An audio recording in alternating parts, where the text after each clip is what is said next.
तो दोस्तों, भारत पाकिस्तान के बीच में हुए युद्ध के अंदर भारत के हथियारों का जलवा न सिर्फ पूरी दुनिया ने देखा, बल्कि भारत के मेड इन इंडिया हथियार अब युद्ध सिद्ध साबित हो चुके हैं। और इसमें पाकिस्तान को बड़ा झटका लगा है, क्योंकि पाकिस्तान के पास जो चाइनीज एयर डिफेंस सिस्टम था वो ढंग से काम नहीं किया। भले ही पाकिस्तान के प्रधानमंत्री दुनिया भर के सामने ढिंढोरा पीट रहे हैं कि हम तो भारत के साथ जंग को जीत गए हैं, परंतु जिस प्रकार के दावे इन्होंने भारत को लेकर किए हैं, भारत ने तुरंत ही उन दावों की सब पोल खोलकर रख दी है। और पीएम मोदी खुद भारत के एयरबेस के ऊपर जाते हैं और बताते हैं कि एयरबेस बिल्कुल ठीक ठाक है, पाकिस्तान झूठ बोल रहा है। जबकि पाकिस्तानियों का कहना था कि भारत की तरफ से जो हमला किया गया उसको हमने इसलिए नहीं रोका क्योंकि इससे हमारे एयर डिफेंस सिस्टम की लोकेशन भारत को पता चल जाती। भले ही बाद में भारत ने इस एयर डिफेंस सिस्टम को नष्ट कर दिया, पर पाकिस्तानियों के जुमले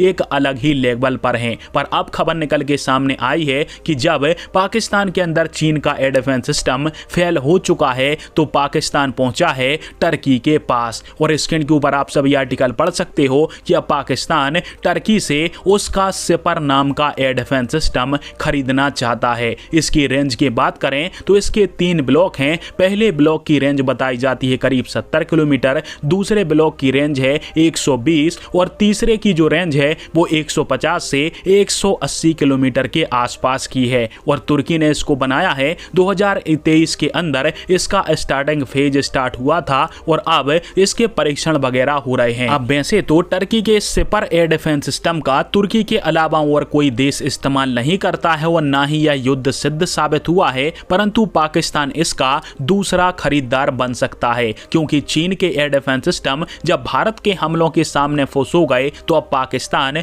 मजबूरी में आकर इस एयर डिफेंस सिस्टम को खरीदेगा। पर अब बात करते हैं कि इससे भारतीय एयरफोर्स और भारत के ऑपरेशन के ऊपर क्या प्रभाव पड़ सकता है। तो आप सभी को बता दूं कि भारत के पास कई सारे ऐसे मिसाइल डिफेंस सिस्टम हैं या फिर कहें मिसाइलें हैं जिनसे हम पाकिस्तान और टर्की के इस एयर डिफेंस सिस्टम को न्यूट्रलाइज कर सकते हैं। और वैसे भी भारतीय वायुसेना ने जिस प्रकार से इस वार का फॉर्मेशन तैयार किया था, पाकिस्तानियों को झूठे फाइटर जेटों के माध्यम से चकमा दिया, फिर उनके अंदर जाकर उनके एयरबेसों को तबाह किया। इस प्रकार की रणनीति पाकिस्तान के खिलाफ लड़ाई में भारत को हमेशा ही एक कदम आगे रखेगी। परंतु इसके अलावा पाकिस्तान के पास सबसे बड़ी प्रॉब्लम है पैसा, और पाकिस्तान के पास इस एयर डिफेंस सिस्टम को खरीदने का पैसा भी नहीं है। परंतु टर्की इस एयर डिफेंस सिस्टम को उधार के ऊपर भी पाकिस्तान को दे सकता है, परंतु इसको ऑपरेट करने के लिए पाकिस्तान को जितना खर्चा आएगा उससे पाकिस्तान की